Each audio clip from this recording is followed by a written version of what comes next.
खबर भवनान गोंडा से है। भवनान गोंडा खोडारे थाना क्षेत्र के हरखूपुर गांव के चरणदीपवा मजरे में गुरुवार देर रात अज्ञात कारणों से छप्पर के मकान में आग लग गई। इस घटना से एक भैंस की गंभीर रूप से झुलसने के कारण मौत हो गई। गोंडा में डीएम समेत 55 कोरोना संक्रमित। जिले में कोरोना का संक्रमण तेजी से बढ़ रहा है। आम लोगों के साथ बड़ी संख्या में अधिकारी और कर्मचारी कोरोना संक्रमित हो रहे हैं। गुरुवार को जिलाधिकारी समेत 55 लोग कोरोना संक्रमित पाए गए। डीएम कार्यालय के कर्मचारी समेत कई अन्य विभागों के कर्मचारी भी शामिल हैं।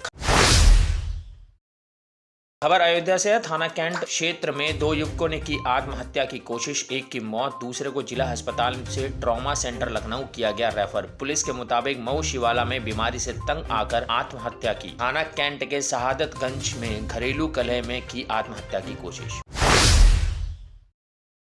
विजय सिंह मीणा बने कानपुर के पुलिस कमिश्नर। 1996 बैच के आईपीएस हैं विजय सिंह मीणा। अयोध्या से योगी, सिराथू से केशव प्रसाद मौर्य, लखनऊ से दिनेश शर्मा का लड़ना हुआ तय।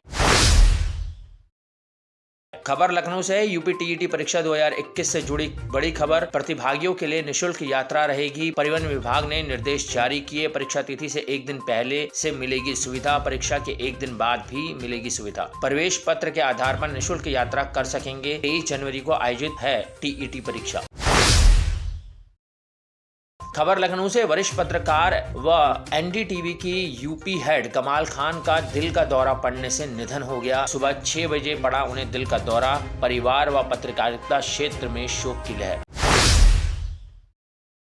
खबर लखनऊ से। सपा और आरएलडी की पहली लिस्ट जारी। प्रथम चरण के 29 सीटों पर टिकट घोषित। 29 सीटों में 19 आरएलडी, 10 सपा को टिकट। साहिबाबाद से सपा के अमरपाल को टिकट। मोदीनगर से आरएलडी के सुदेश शर्मा को टिकट। धौलाना से सपा के असलम चौधरी, हापुड़ से आरएलडी के गजराज सिंह को टिकट। जेवर से अवतार सिंह बडाना को टिकट। बुलंदशहर से आरएलडी के हाजी यूनुस, सियाना से आरएलडी के दिल नवाज खान, खैर से आरएलडी के भगवती प्रसाद, कोल से सपा के सलमान शहीद, अलीगढ़ से सपा के जफर आलम, कैराना से सपा के नाहिद हसन, शामली से आरएलडी से प्रसन्न चौधरी, चरथावल से सपा के पंकज मलिक, पुरकाजी से आरएलडी के अनिल कुमार, खतौली से आरएलडी से राजपाल सैनी, नहटोर से आरएलडी से मुंशीराम, किठोर से सपा के शाहिद मंजूर, मेरठ से सपा के रफीक अंसारी, बागपत से आरएलडी के अहमद हमीद, लोनी गाजियाबाद से आरएलडी से मदन भैया, सादाबाद से आरएलडी के प्रदीप चौधरी, छाता से आरएलडी के तेजपाल सिंह, गोवर्धन से आरएलडी के प्रीतम सिंह, बलदेव से आरएलडी की बबीता सिंह, आगरा कैंट से सपा के कुंवर सिंह, आगरा देहात से आरएलडी के महेश जाटव, फतेहपुर सीकरी से आरएलडी के ब्रजेश चाहर, खेरागढ़ से आरएलडी के रोहतान सिंह और बहा से सपा के मधुसूदन शर्मा को मिली टिकट। मौत के बाद खाते से हो गया 80 लाख का लेन देन। कार्रवाई ना कर पुलिस रिपोर्ट लगा, बता रही संपत्ति बंटवारे का मामला। खबर गोंडा से। थाना खुरगपुर क्षेत्र के कस्बे में एक व्यवसायी की मौत के बाद 2 दिन तक उसके खाते से करीब 80 लाख रुपए का लेन देन हो गया। मृतक के छोटे बेटे ने शिकायत की तो पुलिस ने 2 बेटों के बीच संपत्ति के बंटवारे की रिपोर्ट लगाकर मामला ही रफा दफा कर दिया।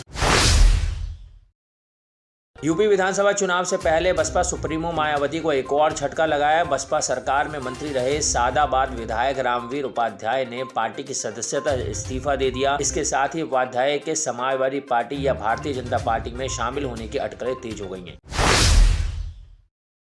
उत्तर प्रदेश में लंबे समय से ब्राह्मणों और अगड़ों की वोट को समाजवादी पार्टी के पक्ष में करने में जुटे अखिलेश यादव के मंच पर जब स्वामी प्रसाद मौर्य पहुंचे तो उन्होंने यूपी चुनाव को अगड़े बनाम पिछड़े की लड़ाई बताने में कोई कसर नहीं छोड़ी। सपा में शामिल होने के बाद स्वामी प्रसाद मौर्य ने कहा कि एक तरफ खुद को किंग मेकर बताया तो वहीं बीजेपी की जीत के बाद सीएम नहीं बनाए जाने का दर्द भी छलक उठा। कोरोना की तीसरी लहर के बीच हो रहे यूपी विधानसभा चुनाव में संक्रमण की रोकथाम के उपायों पर अमल कराना चुनाव आयोग के लिए काफी मुश्किल हो रहा है। रोक के बावजूद शुक्रवार को लखनऊ स्थित सपा मुख्यालय पर हजारों कार्यकर्ताओं की भीड़ जुटी। समाजवादी पार्टी मुख्यालय पर सियासी हलचल तेज हो गई है। आजाद समाज पार्टी के मुखिया चंद्रशेखर आजाद सपा मुख्यालय पहुंचे हैं। चंद्रशेखर आजाद ने कहा कि सपा से गठबंधन कर भाजपा को हराएंगे।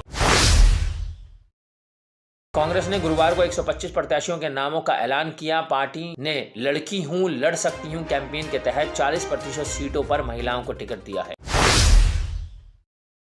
देश की आजादी के बाद देश और प्रदेश में कांग्रेस का डंका बजता था। कमोबेश ज्यादातर सूबों में कांग्रेस की ही हुकूमत थी। शहर में भी कांग्रेस की सियासी जमीन मजबूत थी। खासकर सदर सीट पर तो उसकी तूती बोलती थी। बाकी की सीटों पर भी उसका दबदबा रहता था। गुजरते वक्त के साथ न सिर्फ दबदबा कम हुआ बल्कि सियासी पकड़ भी कमजोर हो गई।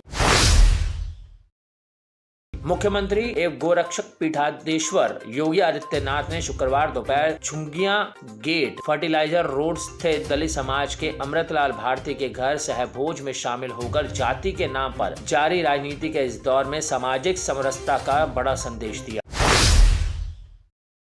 खबर मलपुर आगरा से। आगरा के थाना मलपुरा क्षेत्र में शुक्रवार तड़के घने कोहरे के कारण न्यू दक्षिणी बाईपास पर बड़ा हादसा हो गया। कोहरे के कारण 24 से ज्यादा वाहन आपस में टकरा गए। हादसे के बाद बाईपास पर करीब 1 किलोमीटर लंबा जाम लग गया। सूचना पर पहुंची थाना पुलिस ने सभी को अस्पताल में भर्ती कराया। फर्जी दस्तावेज तैयार कर नौकरी पाने वाले कन्नौज के 9 शिक्षक गुरुवार को बर्खास्त कर दिए गए। इनमें 7 फिरोजाबाद जनपद के रहने वाले हैं। इसके अलावा सभी 13 और शिक्षक रडार पर हैं। इन सभी को नोटिस भेजे गए हैं लेकिन किसी का जवाब नहीं आया। बाकी पर भी बर्खास्तगी की तलवार लटकी है। प्राथमिक स्कूलों में 69,000 सहायक अध्यापक भर्ती के तहत 3 चरणों में कन्नौज में 14,450 शिक्षकों की नियुक्ति हुई थी। ऐसी और भी रोचक और दिलचस्प खबरें जानने के लिए आप विजिट कर सकते हैं हमारी वेबसाइट www.prsdnews.in। लिंक डिस्क्रिप्शन में दिया हुआ है। अभी जाएं और विजिट करें हमारी वेबसाइट www.prsdnews.in।